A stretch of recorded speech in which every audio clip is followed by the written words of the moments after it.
आपलं शहर आता स्मार्ट होतंय, मग तुम्ही कधी स्मार्ट होताय? स्मार्ट न्यूजचे YouTube चॅनल सबस्क्राइब करा, स्मार्ट बना. नोटिफिकेशनसाठी बेल आयकॉनवर क्लिक करा.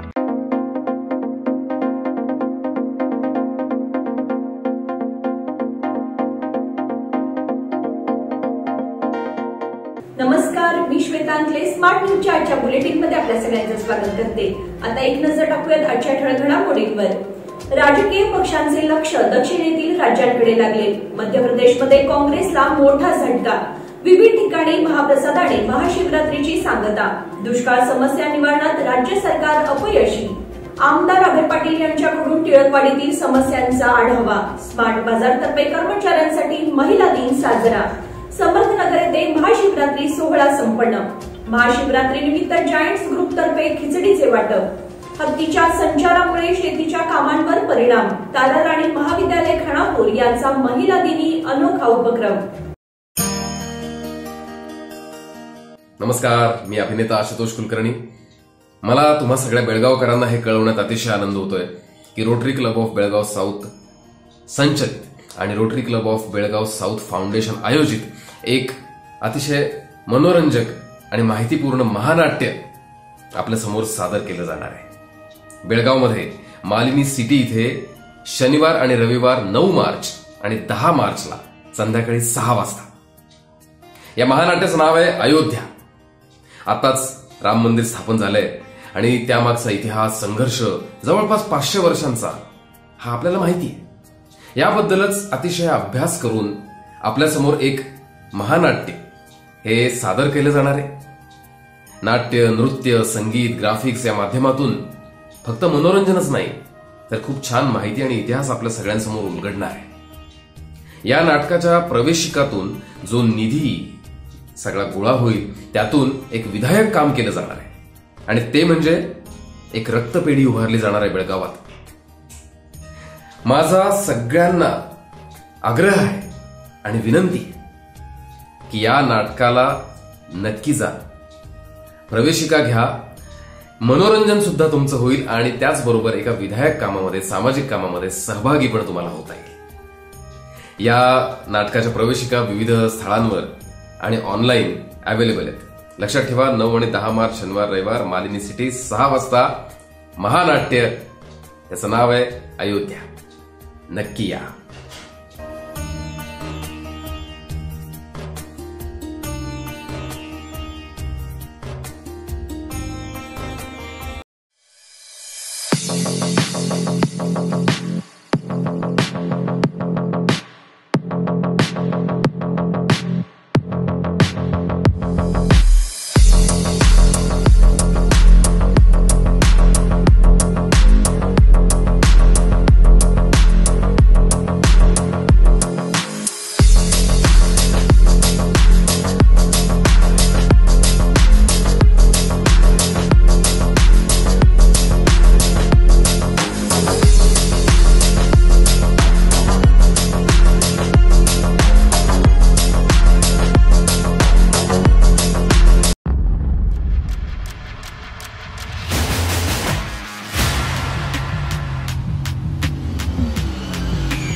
या सगळ्या ऑफर्स मध्ये बेस्ट प्राइस भेटणार याची काय गॅरंटी? सगळेच गायब. म्हणूनच BAC देते लोवेस्ट प्राइस गॅरंटी. जर तुम्ही आमच्यापेक्षा कमी किमतीत सेम कपडे बाहेर कुठेही खरेदी केलात तर खरेदी केलेल्या किमतीच्या फरकाच्या दुप्पट रक्कम आमच्याकडून मिळवा. BAC द टेक्सटाईल मॉल मधून आताच खरेदी करा तुमची आवडती sari, ladies wear, men's wear, kids wear, तेही सर्वात कमी किमतीत. BAC the textile mall, Tilakwadi, Belagavi. आता पाहूया सविस्तर बातम्या. आगामी लोकसभा निवडणुकीसाठी भाजप इंडियाला 400 पारचं लक्ष्य गाठण्यासाठी आणि काँग्रेसला आहेत त्या जागा वाचवण्यासाठी उत्तरेपेक्षा दक्षिण भारताकडे विशेष लक्ष देणे भाग पडत आहे. उत्तर प्रदेशसह विंध्याचलच्या वरच्या टप्प्यात भाजपने जवळपास शिखर गाठलं आहे. या भागामध्ये काँग्रेसचा पाया इतका कमकुवत झाला आहे की बिहार महाराष्ट्राचा अपवाद वगळता हिंदी पट्ट्यात सध्यापेक्षा अधिक काही साध्य करण्याच्या स्थितीत काँग्रेस नेतृत्व दिसत नाही. साहजिकच दोन्ही पक्षांच्या नजरा दक्षिणेकडे लागल्या आहेत. दक्षिणेच्या प्रवेशद्वाराची व्याख्याही भाजपने बदलली असून आता कर्नाटकच्या जागी तेथे तेलंगणचा समावेश झाला हे सूचक मानले जाते. भाजपचे नेतृत्व दक्षिणेतील अनेक राज्यातील नेत्यांशी चर्चा करत आहेत. लवकरच काँग्रेसची पहिली व भाजपची दुसरी उमेदवारी यादी जाहीर होईल. या दोन्हीत दक्षिणेतील उमेदवारांचा मोठ्या प्रमाणात समावेश असण्याची शक्यता आहे. भाजपला तर बंगाल ओडिशा सारख्या राज्यातही जास्त अपेक्षा आहेत. ओडिशात नवीन पटनाईक यांच्या बिजू जनता दलाशी व पंजाबात अकाली दलाशी पुन्हा घरोबा करण्याची भाजपची धडपड आहे. मध्य प्रदेशमध्ये काँग्रेसला मोठा झटका. लोकसभेची निवडणूक तोंडावर असताना काँग्रेसला मध्य प्रदेशमध्ये मोठा झटका बसला आहे. येथील बडे नेते तथा माजी केंद्रीय मंत्री सुरेश पचौरी, माजी खासदार गजेंद्र सिंह राजूखेडी तसेच अन्य नेत्यांनी 9 मार्च रोजी भाजपात प्रवेश केला आहे. मध्य प्रदेशचे मुख्यमंत्री मोहन यादव, मध्य प्रदेश भाजपाचे प्रदेशाध्यक्ष व्ही.डी. शर्मा तसेच माजी मुख्यमंत्री शिवराज सिंह चौहान यांच्या उपस्थितीत या नेत्यांनी भाजपामध्ये प्रवेश केला आहे. पचौरी हे गांधी घराण्याच्या जवळचे मानले जायचे. ते केंद्रीय संरक्षण राज्यमंत्री होते. ते 4 वेळा राज्यसभेचे खासदार राहिलेले आहेत. ते मध्य प्रदेश काँग्रेसचे मोठे आणि महत्त्वाचे नेते होते. मात्र लोकसभेची निवडणूक अवघ्या काही दिवसांवर आलेली असताना त्यांनी काँग्रेसला सोडशिट्टी देऊन थेट भाजपात प्रवेश केला आहे. विविध ठिकाणी महाप्रसादाने महाशिवरात्रीची सांगता. शहर आणि परिसरात शुक्रवारी महाशिवरात्रीचा सण उत्साहाने साजरा करण्यात आला होता. शनिवारी महाप्रसादाच्या वितरणाने या सोहळ्याची सांगता झाली. शहरातील प्रमुख अशा ठिकाणी असणाऱ्या शिवमंदिरामध्ये महाप्रसाद वितरणाचे आयोजन करण्यात आले होते. दक्षिण काशी श्री कपिलेश्वर मंदिर येथे महाप्रसाद वितरण करण्यात आले. याचा लाभ हजारो भाविकांनी घेतला. महाशिवरात्रीच्या निमित्ताने विविध धार्मिक कार्यक्रमांच्या आयोजनाची धुरा देवस्थान समितीने सांभाळली होती. महर्षी रोड टिळकवाडी येथील श्री शिवलिंग मंदिराच्या वतीने देखील महाप्रसादाचे वितरण करण्यात आले. यामध्ये नागरिकांनी मोठ्या संख्येने सहभागी होऊन महाप्रसादाचा लाभ घेतला. शहर आणि परिसरात विविध ठिकाणी महाप्रसादाचा लाभ घेण्यासाठी भक्तांची गर्दी दिसून आली. दुष्काळ समस्या निवारणात राज्य सरकार अपयशी. दुष्काळ समस्येसाठी आवश्यक उपाययोजना करण्यात राज्यातील काँग्रेस सरकार अपयशी ठरले आहे असा आरोप भाजपचे विधान परिषद सदस्य SV शंकनूर आणि हनुमंत निराणी यांनी केला आहे. त्या संदर्भात पत्रकार परिषदेत बोलताना त्यांनी सांगितले की दुष्काळ निवारणासाठी राज्य सरकारने त्वरित पावले उचलली नाहीत. त्यामुळे समस्या गंभीर बनली आहे. सरकारकडून 5 हमी योजनांच्या नावाखाली जनतेची दिशाभूल होत आहे. राज्य सरकार केंद्रावर निधी उपलब्ध करून दिला नसल्याचा आरोप करत आहे. मात्र राज्य सरकारने स्वतःकडून दुष्काळासाठी कोणती उपाययोजना केली हे जाहीर करावे असे आव्हान त्यांनी दिले. राज्यातील कायदा आणि सुव्यवस्था स्थिती बिघडली आहे. दहशतवादी संघटना डोके वर काढत आहेत. त्यांच्यावर अंकुश ठेवण्यासाठी राज्य सरकार कठोर उपाय योजत नसल्याचा आरोपही त्यांनी केला.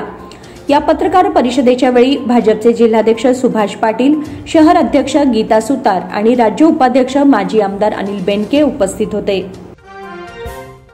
आमदार अभय पाटील यांच्याकडून टिळकवाडीतील समस्यांचा आढावा. टिळकवाडी परिसरात विविध विकास कामांची योजना मार्गी लावण्यात आली होती. मात्र सध्या येथील रस्ते आणि इतर समस्यांनी नागरिकांना ग्रासले आहे. याबाबत पाहणी करण्यासाठी बेळगाव दक्षिणचे आमदार अभय पाटील यांनी नुकतीच या ठिकाणी भेट दिली. तसेच येथील समस्यांबाबत नागरिक प्रतिनिधींशी चर्चा केली. यावेळी उपमहापौर आनंद चव्हाण उपस्थित होते. त्यांनी या परिसरातील समस्यांबाबत माहिती दिली. त्यांचे निवारण करण्याचे आश्वासन आमदारांनी दिले. लेले ग्राउंड परिसर, रॉय रोड, नेहरू रोड भागामध्ये रस्त्यांची दुरुस्ती तातडीने हाती घेण्यात येईल असे त्यांनी सांगितले. तसेच पाणी समस्येबाबत आवश्यक उपाययोजना करण्यात येतील अशी ग्वाही दिली. त्यानंतर आमदार अभय पाटील यांनी महर्षी रोड येथील श्री शिवलिंग मंदिराला भेट दिली. यावेळी या भागातील नागरिक उपस्थित होते. स्मार्ट बाजार तर्फे कर्मचाऱ्यांसाठी महिला दिन साजरा. खानापूर रोड टिळकवाडी येथील रिलायन्स स्मार्ट बाजारतर्फे महिलांसाठी कर्मचाऱ्यांसाठी महिला दिनाचे आयोजन करण्यात आले होते. महिला कर्मचाऱ्यांनी विविध उपक्रमांच्या माध्यमातून हा दिवस आनंदात साजरा केला. यावेळी आयोजित कार्यक्रमाला प्रमुख पाहुणे म्हणून मॉडेल इंग्लिश स्कूलच्या प्राचार्य डॉक्टर सुचिता कुलकर्णी, दंतवैद्य डॉक्टर प्राची कुलकर्णी, गृह उद्योजिका बीना तलाठी, शिक्षिका भूमिका बाजीकर या उपस्थित होत्या. त्यांनी महिला वर्गाला मौलिक मार्गदर्शन केले. यावेळी उपस्थित महिला कर्मचाऱ्यांनी आपले मनोगत व्यक्त करून उपक्रमाबद्दल समाधान व्यक्त केले. महिला कर्मचाऱ्यांसाठी विविध स्पर्धा घेऊन बक्षिसांचे वितरण करण्यात आले. स्मार्ट न्यूजचे संपादक उपेंद्र बाजीकर यावेळी उपस्थित होते. कार्यक्रम संयोजनासाठी स्टोअर मॅनेजर शमशेर खान पठाण यांच्यासह शिवराम डोंबले यांचे कुशल मार्गदर्शन लाभले. कार्यक्रमाचे सूत्रसंचालन प्रिया वेर्णेकर यांनी केले. समर्थनगर येथे महाशिवरात्री सोहळा संपन्न. श्री एकदंत युवक मंडळ संचलित श्री दुर्गा शक्ती महिला मंडळाच्या वतीने महादेव मंदिर विनायक मार्ग समर्थनगर येथे महाशिवरात्रीचा सोहळा साजरा झाला. रात्री नागरिकांच्या वतीने रुद्राभिषेक घालत ओम नमः शिवायचा जप करत रात्र जागरण करून विधिवत पूजा अभिषेक करण्यात आला. यानंतर महाआरती करून कार्यक्रमाची सांगता करण्यात आली. यावेळी नागेश गावडे, संतोष कणेरी, प्रभाकर हलगेकर, प्रशांत देवण, निलेश गावडे, सुधाकर कडोलकर, अशोक खवरे, अरुण गावडे, सुधाकर तहसीलदार, अनंत चौगुले, श्रीधर बेंडसे, देवप्पा पाटील तसेच मंदिराचे ट्रस्टी श्रीधर तमण्णाचे, मंदिराचे पुजारी पांडुरंग कुलकर्णी आदी उपस्थित होते. महाशिवरात्री निमित्त जायंट्स ग्रुप तर्फे खिचडीचे वाटप. जायंट्स ग्रुप ऑफ बेळगाव परिवार या संस्थेतर्फे महाशिवरात्री निमित्त दरवर्षी कपिलेश्वर मंदिर येथे खिचडी वाटप करण्यात येते. यावर्षी 275 किलो खिचडी वाटप करण्यात आले. सुमारे 3000 लोकांनी याचा लाभ घेतला.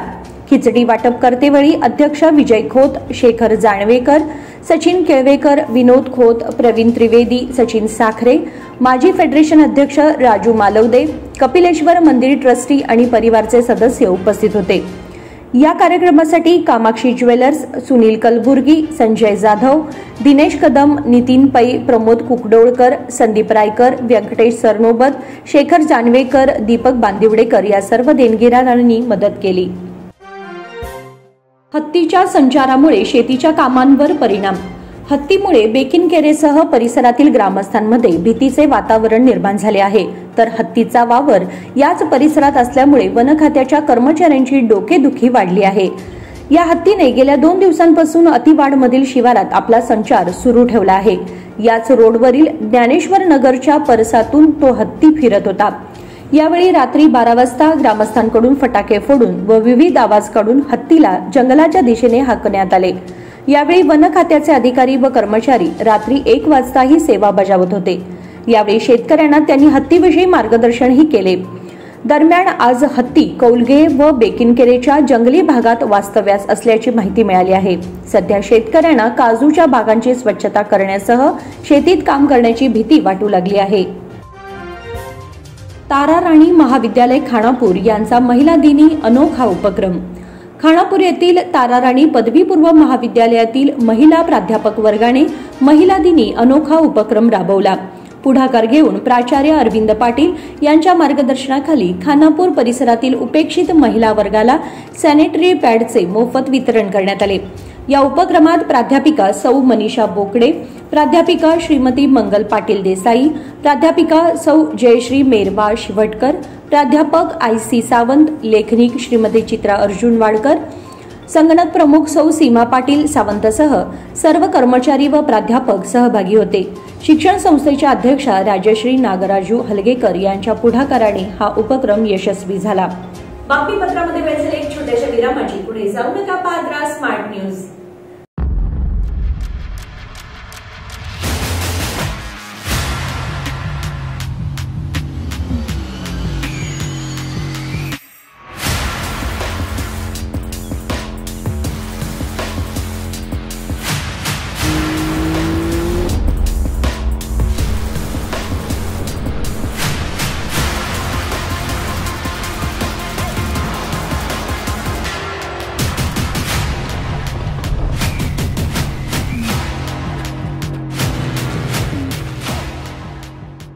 Biggest festive offers. सभी ऑफर्स में बेस्ट प्राइस मिलेगी, इसकी क्या गारंटी? सब गायब। इसीलिए BSC देता है लोएस्ट प्राइस गारंटी। अगर आप हमसे कम दाम में सेम कपड़ा कहीं और से खरीदते हैं तो खरीदी हुई कीमत के फर्क की दुगनी धनराशि हमसे पाइए। BSC द टेक्सटाइल मॉल से खरीदिए अपनी पसंदीदा sari, ladies wear, men's wear, kids wear और यहाँ तक की होम फर्निशिंग भी, और वो भी सबसे कम कीमत में। BSC the textile mall, Tilakwadi, Belagavi.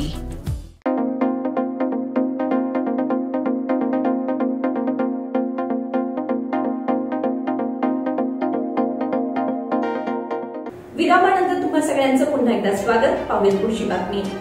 Karnataka law society संचालित राजा लखनगौडा लॉ कॉलेज यांच्या वतीने आयोजित 14व्या MK नंबियार मेमोरियल राष्ट्रीय स्तरावरील मूट कोर्ट स्पर्धेचे उद्घाटन नुकतेच करण्यात आले। कर्नाटक उच्च न्यायालयाचे न्यायमूर्ती अनिल बी कट्टी हे प्रमुख पाहुणे म्हणून उपस्थित होते। कर्नाटक लॉ सोसायटीचे सचिव ॲडव्होकेट VG कुलकर्णी हे कार्यक्रमाचे अध्यक्ष होते। आपल्या अध्यक्षीय भाषणात त्यांनी देशाच्या विविध भागातील 40 संघांचे स्वागत केले। कॉलेजचे प्राचार्य डॉक्टर AH हवालदार यांनी RL लॉ कॉलेजच्या कार्याची माहिती दिली। स्पर्धेच्या समन्वयक प्राध्यापक अश्विनी परब यांनी स्पर्धेचे नियम व विशद केले। पूजा संभाजीचे यांनी आभार मानले। तन्वी कुलकर्णी आणि केदार गोडसे यांनी कार्यक्रमाचे सूत्रसंचालन केले। शिनोळी येथील विशेष केंद्र आचारसंहितेपूर्वी सुरू होणार। लोकसभा निवडणुकीची आचारसंहिता लागू होण्यापूर्वी शिनोळी येथे सुरू करण्यात येणारे विशेष केंद्र सुरू केले जाणार असल्याची माहिती उपलब्ध झाली आहे। त्यामुळे विशेष कक्षाचे उद्घाटन 12 मार्चच्या आत होण्याची शक्यता आहे। महाराष्ट्र सरकारने सीमा भागातील मराठी भाषिकांसाठी लागू केलेल्या विविध योजनांचा लाभ सीमा भागातील 865 गावातील नागरिकांना मिळावा, तसेच सीमा भागातील नागरिकांना येणाऱ्या विविध प्रकारच्या अडचणी दूर व्हाव्यात, यासाठी शिनोळी येथे विशेष केंद्र स्थापन करावे अशी मागणी महाराष्ट्र एकीकरण समितीच्या कार्यकर्त्यांतून केली जात होती। याची दखल घेत काही दिवसांपूर्वी कोल्हापूरच्या जिल्हाधिकाऱ्यांना शिनोळी येथे विशेष केंद्र सुरू करण्यासाठी आवश्यक ती तयारी करण्याची सूचना सीमा प्रश्न समन्वयक मंत्र्यांकडून करण्यात आली होती। प्यास फाउंडेशनतर्फे धोबीघाटजवळ कृत्रिम तलाव बांधणार। कॅम्प परिसरातील रहिवाशांची पाण्याची गरज भागवण्यासाठी तलाव बांधण्याचा निर्णय प्यास फाउंडेशनने घेतला आहे। त्यासाठी शुक्रवारी भूमिपूजन झाले। मराठा लाईट इन्फंट्रीचे प्रमुख ब्रिगेडियर जयदीप मुखर्जी, प्यास फाउंडेशनच्या सेक्रेटरी डॉक्टर प्रीती कोरे यांच्या हस्ते भूमिपूजन करण्यात आले। एकूण 4 एकरात हा प्रकल्प साकारणार असून 1 एकर जागेमध्ये उद्यान होणार असून उर्वरित 3 एकर जागेमध्ये 20 फूट खोल तलावाची निर्मिती करण्यात येणार आहे। त्यासाठी 40 लाख खर्च अपेक्षित आहे अशी माहिती प्यास फाउंडेशनचे अध्यक्ष डॉक्टर माधव प्रभू यांनी दिली। अनिश मेत्राणी आणि सुनील मेत्राणी यांनी उद्योग जगताच्या सामाजिक जबाबदारीतून तलाव खोदाईच्या कामासाठी पुढाकार घेतला आहे। ESI हॉस्पिटलबाबत खासदारांकडून माहिती। केंद्र सरकारने जिल्ह्यातील जनतेला अनेक सुविधा देण्यासाठी पुढाकार घेतला आहे। सध्या बेळगावात असलेले 50 खाटांचे जुने ESI रुग्णालय पाडून 100 खाटांचे नवे रुग्णालय उभारण्यासाठी निविदा मागवण्यात आल्या आहेत। या प्रकल्पासाठी सुमारे 152 कोटी रुपये खर्च येणार असल्याचे राज्यसभा सदस्य इराना कडाडी यांनी नुकतेच पत्रकार परिषदेत सांगितले। ते म्हणाले, जिल्ह्यात 1,20,000 ESI नोंदणीकृत कामगार आहेत। त्यांच्या कुटुंबातील सदस्यांसह 4 लाख लोकांना या सुविधेचा लाभ मिळणार आहे। आरोग्याच्या पायाभूत सुविधांमध्ये सुधारणा करण्यासाठी आणि कामगारांना सुधारित वैद्यकीय सुविधा देण्यासाठी हे हॉस्पिटल उपयुक्त ठरेल असा विश्वास त्यांनी व्यक्त केला। श्री पंत भक्त यमुनाक्का भजन मंडळ सदस्यांची तीर्थयात्रा सहल। श्री पंत भक्त व यमुनाक्का भजन मंडळ यांची संयुक्तपणे तीर्थयात्रा सहल नुकतीच झाली। सहलीमध्ये सहभागी सदस्यांनी तमिळनाडू व केरळला भेट देऊन विविध मंदिरांचे दर्शन घेतले। तमिळनाडू येथील रामेश्वर मंदिर, शिवकांची, विष्णुकांची मंदिर, मदुराई मीनाक्षी मंदिराला भेट दिली। पंत पाळेकुंद्री येथे श्रीमंत महाराजांचे दर्शन घेऊन तीर्थयात्रा सहलीला सुरुवात करण्यात आली। सहलीतून आलेल्या अरुणाताई यांनी स्वच्छता अभियानाबद्दल मार्गदर्शन केले। 5 दिवस चाललेल्या या तीर्थयात्रा सहलीमध्ये यमुनाक्का पंत भक्त महिला मंडळ अध्यक्षा सुनंदा किल्लेकर, सुषमा सायनाकर, रोहिणी पाटील, प्रचारक अनंत किल्लेकर, डॉक्टर राणे, वैभव सायनाकर अशा एकूण 50 जणांचा सहभाग होता। शहर समितीच्या कार्यकारिणीची उद्या बैठक. अनेक दिवसांपासून महाराष्ट्र एकीकरण समितीच्या कार्यकर्त्यांनी शहर मय समितीच्या पुनर्रचनेची मागणी लावून धरली होती. आता या मागणीला मूर्त स्वरूप येणार असून रविवार दिनांक 10 दुपारी 4 वाजता मराठा मंदिरमध्ये कार्यकारिणी सदस्यांची बैठक बोलावण्यात आली आहे. शहर समितीच्या बैठकीत मदन बामणे यांना कार्यकारिणी निवड आणि बैठक घेण्याचे सर्वाधिकार देण्यात आले होते. त्यानुसार या बैठकीचे आयोजन केल्याचे त्यांनी सांगितले. 10वी परीक्षा प्रवेशपत्र वेबसाईटवर उपलब्ध. 10वी परीक्षेसाठी अर्ज भरलेल्या विद्यार्थ्यांचे प्रवेशपत्र वेबसाईटवर प्रसिद्ध करण्यात आले आहेत. ते डाउनलोड करून विद्यार्थ्यांना वितरित करण्याची सूचना शालेय परीक्षा आणि मूल्यमापन मंडळाने सर्व मुख्याध्यापकांना दिली आहे. 10वीचे वेळापत्रक याआधीच जाहीर केले आहे. त्यानुसार 25 मार्च ते 6 एप्रिल पर्यंत परीक्षा होईल. त्यासाठी प्रवेशपत्र आवश्यक आहे. प्रवेशपत्रावर नोंदवलेले नाव व इतर माहिती योग्य आहे की नाही हे तपासावे. चुकीची माहिती असेल तर ती दुरुस्त करण्यासाठी आवश्यक दाखले छायाचित्रासह प्रवेशपत्र मंडळाकडे पाठवावे असे कळवण्यात आले आहे. केएलई स्वशक्ती महिला सबलीकरण केंद्रातर्फे महिला दिन साजरा. देवदासी प्रथेविरोधात सर्वांनी एकत्र येणे आवश्यक आहे. ही प्रथा समाजातून दूर करण्यासाठी मुलींना शिक्षण देणे आवश्यक आहे असे आवाहन मुडलगी येथील अम्मा संस्थेच्या संस्थापिका शोभा गस्ती यांनी केले. केएलई संस्थेच्या स्वशक्ती महिला सबलीकरण विभागाकडून आंतरराष्ट्रीय महिला दिन कार्यक्रम आयोजनात आला होता. या प्रथांविरोधात लढा देऊन स्वतःची वेगळी वाट चोखळण्याची वेळ आली आहे.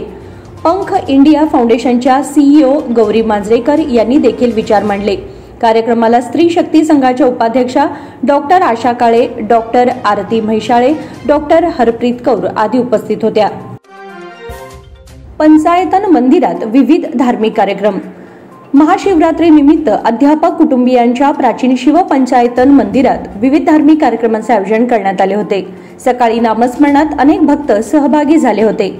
नामस्मरण झाल्यानंतर रुद्राभिषेक करण्यात आला. यावेळी पूजेचे पौरोहित्य नागेश देशपांडे यांनी केले होते. मंदिराचे ट्रस्टी प्रकाश अध्यापक यांनी रुद्राभिषेक केला. रुद्राभिषेक झाल्यानंतर नैवेद्य दाखवून महाआरती करण्यात आली. यावेळी मंदिराचे ट्रस्टी आनंद अध्यापक, विलास अध्यापक, निरंजन अध्यापक, आदित्य अध्यापक, सुधीर मोरे आणि भक्त उपस्थित होते. लक्ष्मी यात्रेतील चोख बंदोबस्तासाठी पोलीस स्थानकाची तत्परता. खानापूर पोलीस ठाण्याच्या व्याप्तीत असलेल्या करंबळसह कौंदल, जळगे, रुमेवाडी, होणकल या 5 गावची लक्ष्मी यात्रा नुकतीच व्यवस्थित पार पडली. यावेळी खानापूर पोलीस स्थानकाचा नुकताच कार्यभार स्वीकारलेले police inspector PI Ramchandra Naik यांच्या मार्गदर्शनाखाली खानापूर पोलीस स्थानकाचे पोलीस अधिकारी व पोलीस कर्मचाऱ्यांनी लक्ष्मी यात्रेत चोख बंदोबस्त ठेवला होता. त्यामुळे यात्रेच्या 9 दिवसाच्या कालावधीत कोणतेही विघ्न, अडचण किंवा गालबोट न लागता यात्रा व्यवस्थित पार पडली. त्यामुळे त्यांच्या कार्याची प्रशंसा केली जात आहे. भारताने इंग्लंड विरुद्ध मालिका निर्विवादपणे जिंकली. धर्मशाला येथे सुरू असलेल्या 5 सामन्यांच्या कसोटी मालिकेतील मागील 2 महिन्यांपासून भारत दौऱ्यावर असलेल्या इंग्लंडच्या पदरी निराशा पडली. 5 सामन्यांमधील केवळ 1 सामना जिंकण्यात पाहुण्या संघाला यश आले. हैदराबाद येथे झालेला पहिला सामना जिंकून इंग्लंडने विजयी सलामी दिली होती. पण त्यानंतर यजमान भारताने सलग 4 सामने जिंकून विजयाचा चौकार लगावला. शनिवारी अखेरचा कसोटी सामना जिंकून टीम इंडियाने मालिका 4-1 अशा फरकाने आपल्या नावावर केली. भारताने मालिकेतील अखेरचा अर्थात 5वा कसोटी सामना 1 डाव 64 धावांनी जिंकला. भारताने पहिल्या डावात धावांचा डोंगर उभारल्यानंतर इंग्लंडकडून जो रूटने एकट्याने खिंड लढवली, पण त्याला जसप्रीत बुमराहने बाद करून इंग्लिश संघाला 195 धावात गुंडाळले. पाहुण्यांनी आपल्या दुसऱ्या डावात 48.1 षटकात सर्व बाद 195 धावा केल्या. भारताच्या ब संघाकडून इंग्लंडचा पराभव पाहून आनंद झाला.